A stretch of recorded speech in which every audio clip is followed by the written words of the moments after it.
Yo, ici Missman, bienvenue sur la chaîne de l'Homme Mystique. Aujourd'hui, nous allons parler de la voiture du futur.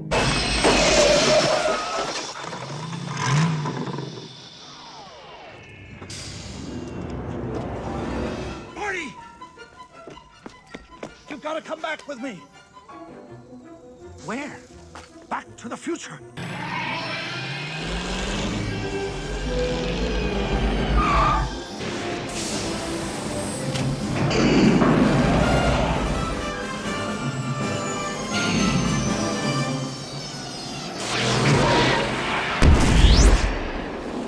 Oh, ça arrache, hein, putain.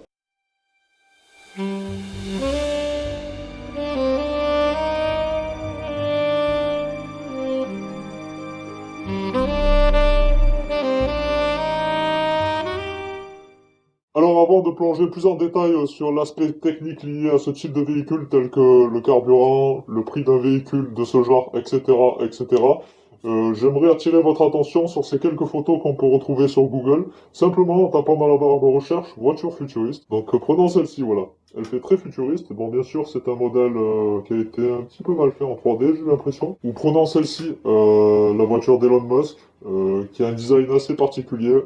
C'est vrai qu'elle fait très cyberpunk, je dois dire, mais assez futuriste, oui, aussi. Mais bon, elle a pas l'air très très jolie, on va pas se le cacher. Nous avons aussi celle-ci, qui a un design assez ancien, mais qui fait aussi futuriste. Elle me fait penser un peu à la voiture qu'on peut retrouver dans Fallout, qui est un jeu vidéo, pour ceux qui ne connaissent pas. Maintenant que nous nous sommes bien restés l'œil sur ces potentiels futurs bolides, mes chers amis, nous allons parler du carburant. Et quand je parle de carburant, je veux bien sûr parler d'hydrogène. Qu'est-ce que l'hydrogène? Eh bien, c'est très simple. C'est un élément chimique de numéro atomique 1. On peut le retrouver sous forme d'état liquide tel que l'eau, ou même en solide comme la glace, et même sous forme de gaz. Alors il faut savoir aussi que l'hydrogène est l'élément le plus abondant de l'univers, vient ensuite en deuxième position l'hélium. Voilà. Maintenant que vous savez ce qu'est à peu près l'hydrogène, pour ceux qui ne savaient pas, comment l'utiliser comme carburant pour véhicule? Eh bien c'est très simple, évidemment, il faut le savoir. On combine l'hydrogène et l'oxygène dans une pile à combustible,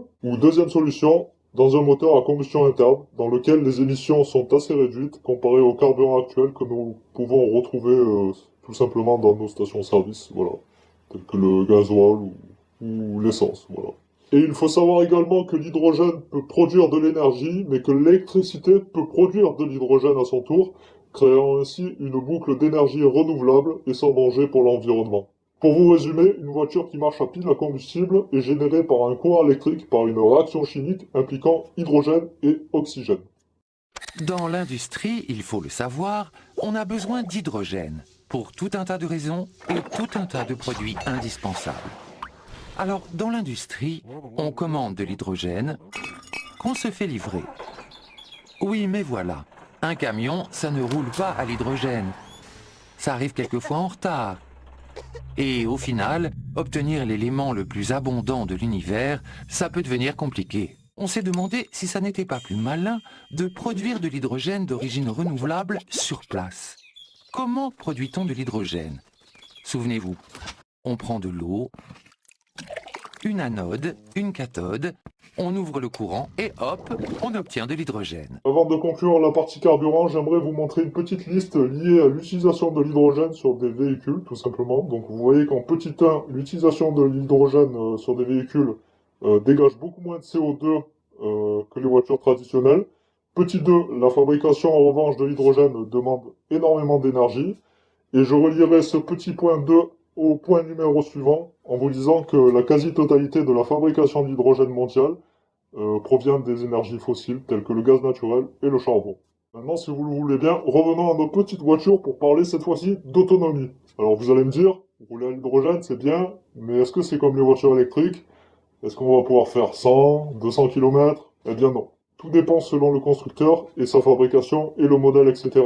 Mais en général, la moyenne est de 300 à 600 km. Ce qui n'est pas franchement dégueulasse. Bon, vous allez me dire, mais tout ça c'est bien beau, mais à que combien coûte ce type de véhicule? Eh bien, voici un exemple. Vous vous rendez sur le site du constructeur Hyundai et vous verrez la nouvelle Hyundai Nexo, qui est une voiture SUV marchant à l'hydrogène nouvelle génération. Et vous verrez que le prix est de 75 600 euros. Nom de Zeus! Je Je comprends, Doc. J'ai eu la même réaction que toi en voyant le prix pour la première fois. Donc maintenant, si vous me le permettez, j'aimerais vous emmener plus loin en vous parlant de vol. Et quand je parle de vol, je parle de voiture volante. Car si on en croit ce site, RTS Info, il sera possible d'ici 2023 de monter dans un taxi volant. Et ce, dans la ville de San Francisco. Et je vous laisse zioter vous-même, je vous mettrai le lien en description, vous voyez que c'est écrit ici. Uber annonce même les premières courses de taxi volant à San Francisco en 2023. La voiture volante semble désormais prête au décollage. Luc Besson l'avait portée à l'écran en 1997 dans Le Cinquième Élément, bien entendu.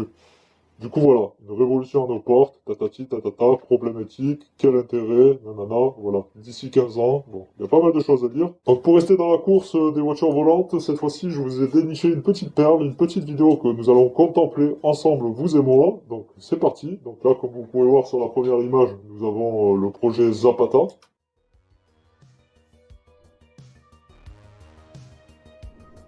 Voiture volante de Zapata, quels sont les projets concurrents? Une voiture volante. Il souhaite s'inspirer du Cinquième Élément. Ah oui. Un film que je vous conseille d'ailleurs. Regardez-moi ça, comme c'est impressionnant. Ce mec est vraiment impressionnant. L'appareil que vous voyez est vraiment réel, hein. Il a vraiment inventé, pour ceux qui ne savent pas. Donc là, quel est ce projet? Comme la Liberty du constructeur... Attendez, on a loupé. Alors attendez, je vais reculer un petit peu. Comme la Liberty du constructeur néerlandais Palvé. Personnellement, je ne connaissais pas. Ah d'accord, c'est cette bagnole, ok. Une véritable voiture électrique. Waouh! Il peut se transformer en engin volant. Ah ouais. Ça, c'est encore autre chose. Hein. Première livraison prévue de l'an prochain.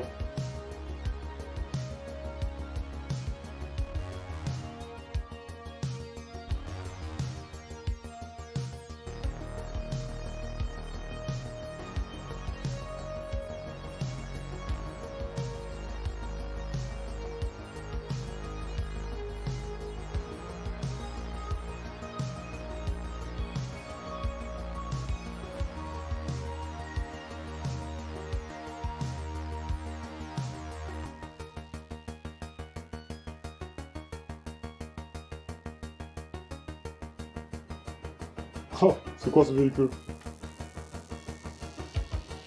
Très très bizarre. Ni drone ni véhicule autonome. Ce véhicule est composé d'un châssis à 4 roues, surplombé par un module aérien. Waouh! Tout ça, ça fait rêver.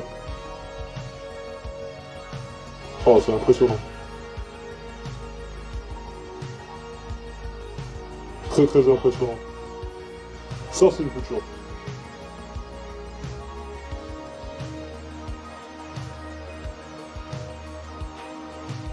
Voilà. Et comme je vous parlais d'Uber aussi, ouais. Mettre en place un service de taxi volant, voilà. D'ici 2023 à San Francisco. En 3 villes pilotes, Dallas, Los Angeles et Melbourne. D'accord. Du coup voilà les gens, en conclusion, j'espère que les sujets abordés lors de cette vidéo vous auront plu. Si c'est le cas, ben, vous savez ce qu'il vous reste à faire. Vous abonner, liker, partager. Et n'oubliez pas d'activer la clochette, ou la cloche, je ne sais pas comment on appelle ça, la fée clochette. Tiens, on va l'appeler la fée clochette, pourquoi pas, voilà. Comme ça me permettra de me rappeler du truc, quoi. Du coup voilà, la fée clochette vous avertira lorsqu'une nouvelle vidéo sort, si vous lui avez titillé un peu le... Voilà. Donc, bref. Sur ce, moi je vous laisse. J'ai une vidange à faire dans mon garage sur une bagnole et je tiens à préciser de dire le mot garage et bagnole parce que parmi vous il y a sûrement des esprits mal placés. Oh putain, d'ailleurs j'ai mal au ventre. Je crois que j'ai trop bu de jus d'orange. Je vais faire une vidange d'autre chose aussi. Bon, du coup voilà, je vous laisse. Bisous à vous et ciao.